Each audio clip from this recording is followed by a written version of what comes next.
Hey, good morning. I'm Jeremy. Why don't you come along and join me on my journey today?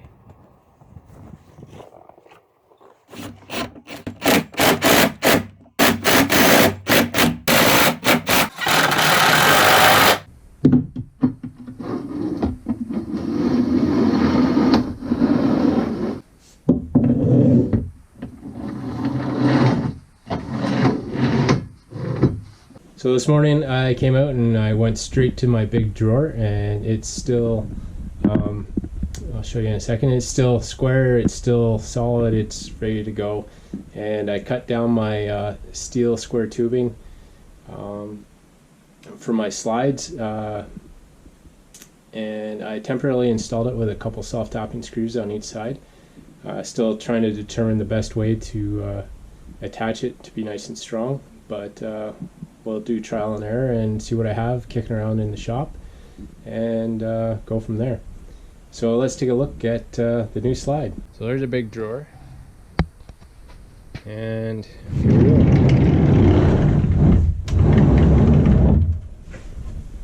Might run out of room, and that is about as far out as I'm going to want to bring it.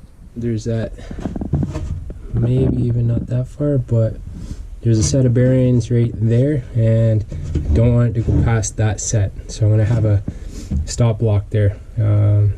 I gotta figure that one out still too, but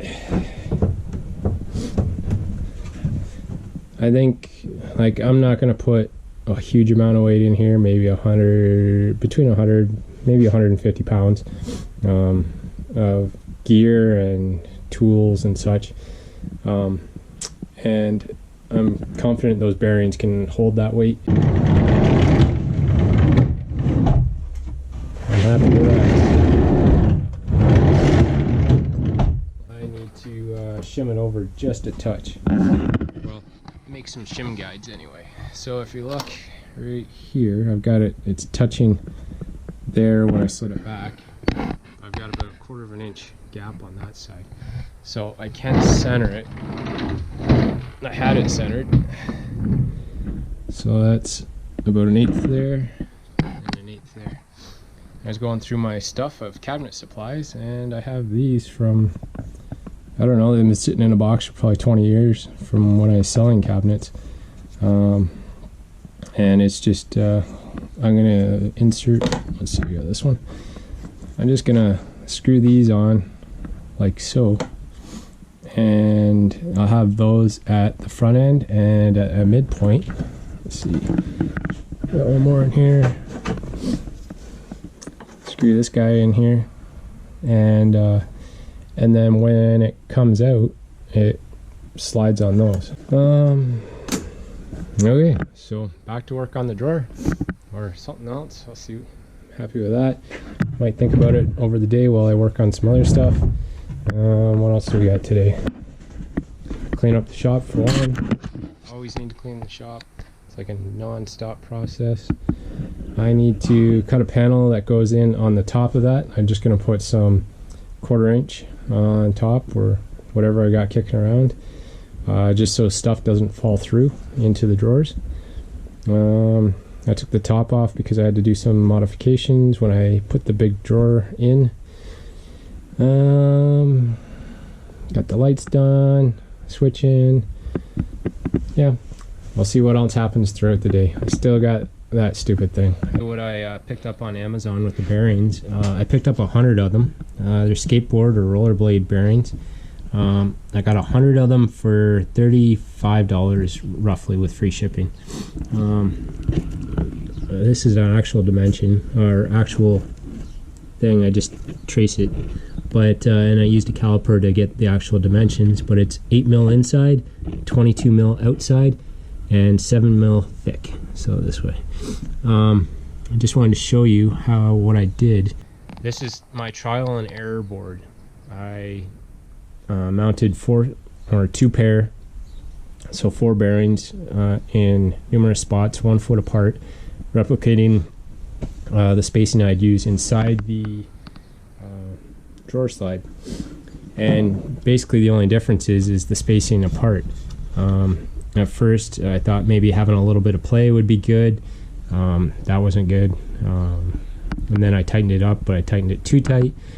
And so I just kept trial and error with different bolts as well. I tried T-nuts, I tried carriage bolts, I tried just standard bolts with washers. I ended up settling on 1.5-inch long carriage bolts with a washer on the backside. I'll show you that in a second. But what I did is, once I established my spacing, I made a little jig. And again, ignore all the extra holes. It was all different trial and error spacings. I ended up using this set right here. This is the bottom of the board. I went 3 inches from the bottom up to the center of my first bearing, like so. And I used a 1/8 drill bit to drill all the way through, because I was doing a little on the outside of the box. I was using a spade bit, and so that the head of the carriage bolt would sink in and flush. And then when I tightened it up on the other side with the washer and nut, it pulled it in nice and tight. I'll attach a video with that, or a clip for that too. So that would be my first one, and then I went 1 7/8 inches to the center of the second one. And if I grab a chunk on the floor here,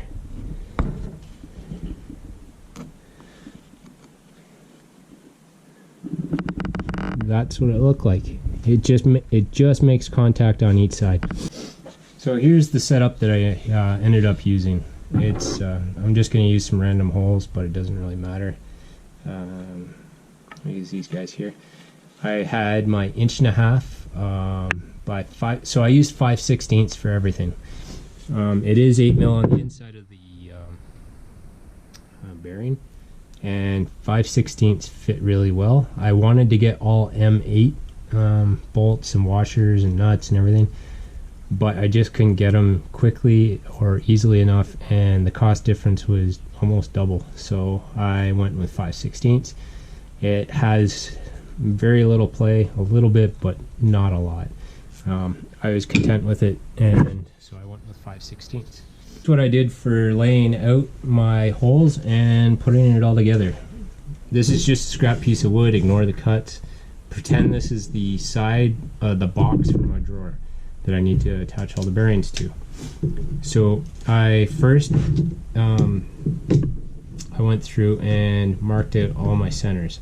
My first 3 sets of bearings were 6 inches apart, and then everything after that was 12 inches. So I'd mark out the center of my bearing,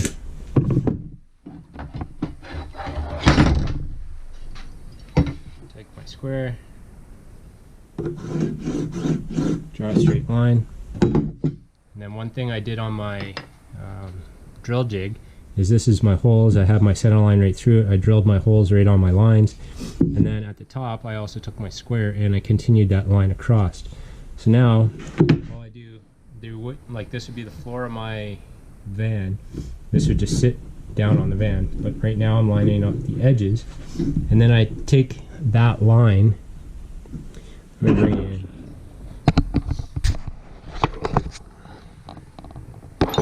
Now you take that line and line it up like that. A 1/8 drill bit to make a pilot hole.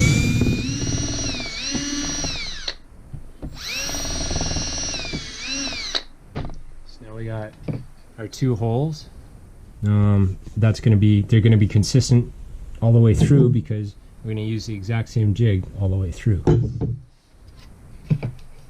Now on the back side, I found with this carriage bolt that my 3/4 inch spade bit would work the best. I tried a bunch of other bits, and this made the flattest hole. You could use a Forstner bit, but you need to use a Forstner bit on a drill press. So all I did was go through the first, the veneer and the first ply.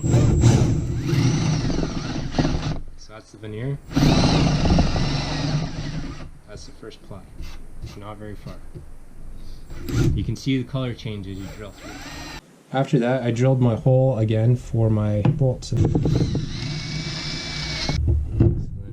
got 2 bolts.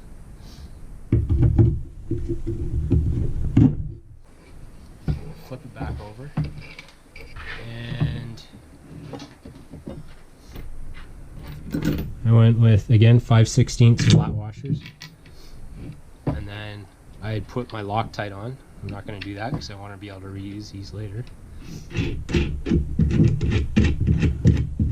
And I'm not going to have enough nuts to show you all this. But it's a 1/2 inch. The 5/16 takes a 1/2 inch wrench. Was using that for a while. Was using my ratcheting wrench as well. That worked out good to get in the tight spots. But if you have an impact, go buy one of these adapters. It's a 3/8 or a 1/2 inch socket adapter that goes into your general driver impact. And get it. I needed to use my deep socket 1/2 inch socket on this. It fits on, and it makes it a lot easier.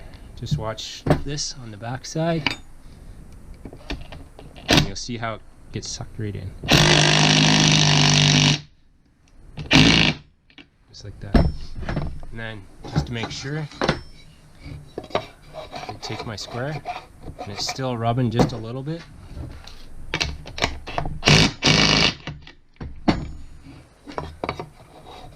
Now it doesn't rub at all. And then I would put my bearing on, and I decided my best method was my lock washer on here, and then my bearing, and then the nut. And again, I would just tighten this snug. I Loctite that nut right on there as well. The bearing turns perfectly fine.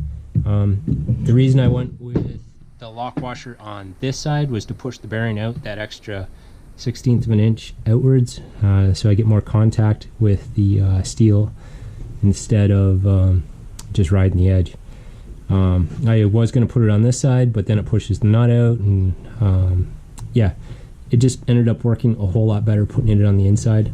And the reason I wanted the lock washer is to keep constant pressure on this bearing all the time if something did slip and starting to loosen up. For my big drawer, for the metal sides, the 1 inch by 1 inch square tubing on the side, I decided I'm going to go with 1/4 inch standard bolt. 1/4 inch by 1 inch, 1 inch? Yeah, 1 inch bolts. Those little guys. And I'm going to drill and tap a hole into the 1 inch by 1 inch steel guide rail. I have just a Mastercraft tap and die kit. It's done me pretty well over the years. I think you can get them on sale for about $80. In your kit, there should be a drill bit chart. So I don't know if we can see it because of the glare, but is on here. It'll show all the different taps and dies, or sorry, the taps. And so I have a 1/4 inch natural course, so I need a 13/64 drill bit, and that's pretty critical. Let's tap a couple holes in a sample piece.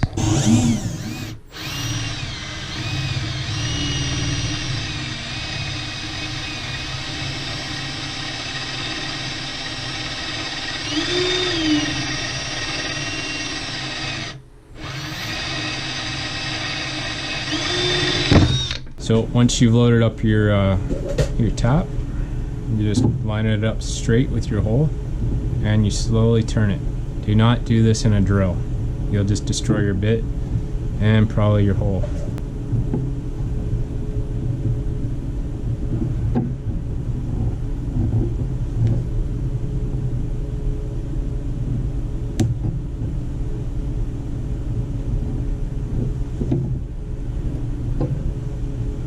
And then once it starts, it's pretty easy going after that.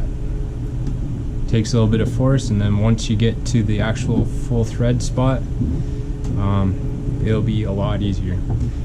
Once it becomes easy like that, keep going anyways.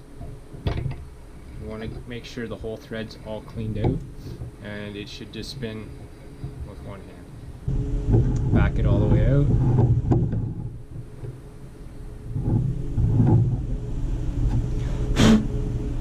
Sure all the debris is away. take your 1/4 inch bolt, stick it in the hole, thread it in.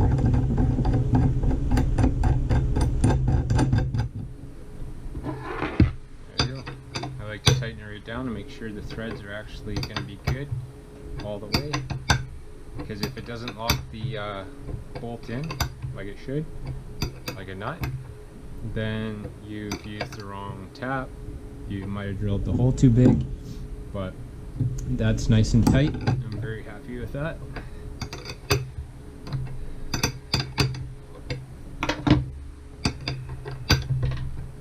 So I'll take this guy back out.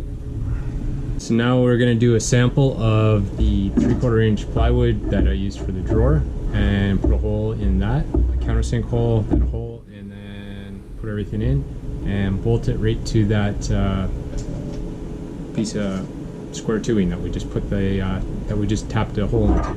First, we need to not drill a hole. We need to use our spade bit, or if you're doing it on drill press, use a Forstner bit. Use a spade bit that has a spade on the end. It's not one that has a threaded end on it. Threaded end's just going to pull it all the way through, and it's not good. It's not what you want. So this is just a test piece, so it's nothing special lined up or anything.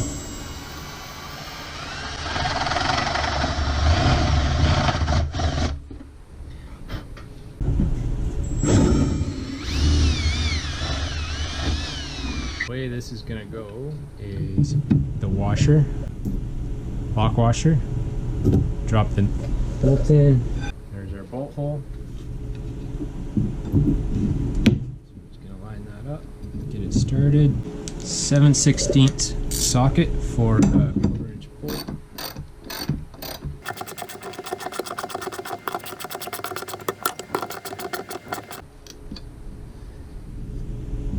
Yeah. Okay. So that's what it's going to look like. The lock washer is fully compressed. The bolt goes through. It's locked in there tight. I'm going to make a jig so that I can drill all the holes for my tap while the drawer slide is attached to the drawer. That way everything will line up. I put 4 of these self-tapper screws in to hold everything in place, and those are right on center, and they're 2 5/8 to center.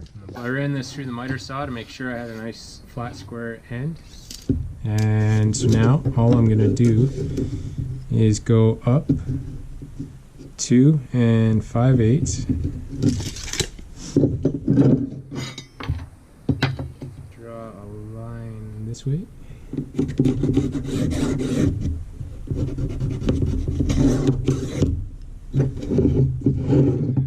I'm just going to pick any spot, which is going to be here.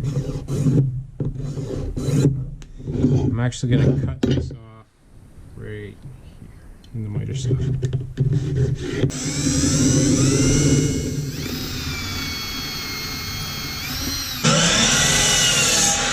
And now we got our piece. And so I want to be able to do that. Now I take the line on the top of my block, and I line that up with that, and then I drill my hole right there. So I decided I wanted it 2 inches from each end and then 1 right in the middle. I went back and I cut my block so it's 4 inches wide. So all I have to do is butt it up to there, and it's pretty close to the line. There's a little bead of glue that's pushing it out, which I should chisel off, but I'm not going to. So I'm going to drill this through.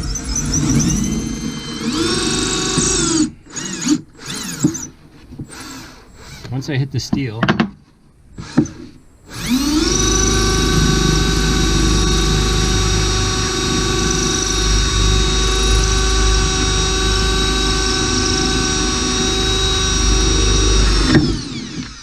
we just got a whole bunch more holes to go. Then I did my 3 there. Just gonna come over, do 3 more here, do 3 there, do 3 there.